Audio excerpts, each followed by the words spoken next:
Hi friends, ఈరోజైతే బెండకాయ fry అయితే చేస్తున్నా. దీనికోసం అయితే స్టవ్ వెలిగించి ప్యాన్ పెట్టి బెండకాయ ముక్కలు వేసి అయితే ఒక 5 నిమిషాల పాటు అయితే ఫ్రై చేయాలి.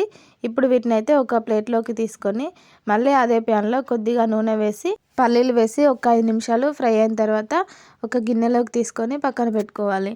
తర్వాత అదే నూనెలో ఆవాలు, జీలకర్ర, వెల్లుల్లి, కట్ చేసుకున్న ఉల్లిపాయ ముక్కలు వేసి ఒక 5 నిమిషాల పాటు ఫ్రై అయిన తర్వాత కొద్దిగా పసుపు వేసి వేగనివ్వాలి.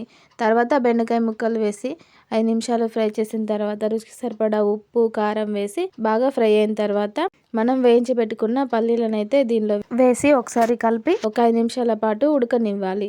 అంతే. ఇప్పుడైతే కొత్తిమీర వేసి కొద్దిగా కుడక పొడి అయితే వేసి ఒకసారి బాగా కలిపి ఒక 10 నిమిషాల పాటు ఉడకనివ్వాలి.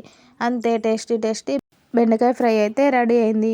ఓకే ఫ్రెండ్స్, ఇదైతే పప్పు చారు ఇంకా రసం, సాంబార్లోకి అయితే మంచిగా ఉంటుంది కాంబినేషన్ అయితే. Bye friends, bye. మరి ఉంటాను. టేస్ట్ అయితే మస్తు ఉంది, ట్రై చేయండి.